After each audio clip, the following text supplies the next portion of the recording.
রাষ্ট্রপতি প্রধান উপদেষ্টার শ্রদ্ধা জানানোর পর মিরপুর শহীদ বুদ্ধিজীবী স্মৃতিসৌধে নামে মানুষের ঢল। জাতির সূর্য সন্তানদের শ্রদ্ধা জানাতে আসে বিভিন্ন রাজনৈতিক, সামাজিক ও সাংস্কৃতিক সংগঠন। সকালে দলীয় নেতাকর্মীদের নিয়ে বুদ্ধিজীবী স্মৃতিসৌধে শ্রদ্ধা জানায় বিএনপি। পরে দলের মহাসচিব মির্জা ফখরুল ইসলাম আলমগীর বলেন, গণতন্ত্র আর জনগণের কাছ থেকে সরে যাওয়ার কারণেই জনবিচ্ছিন্ন হয়েছে আওয়ামী লীগ।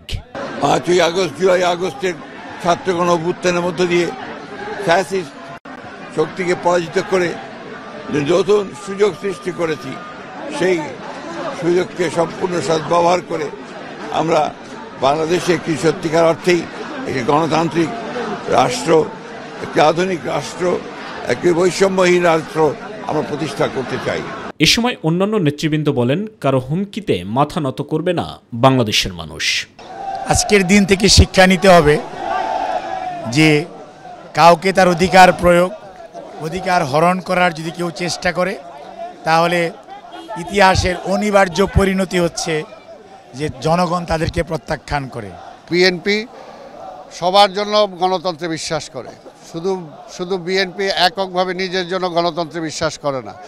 এই কারণেই আমরা বিশ্বাস করি যে আগামীতে ঐক্যবদ্ধভাবে আমরা এই দেশকে গড়ে তুলব। সাইদুর রহমান আবির, মাই টিভি, ঢাকা।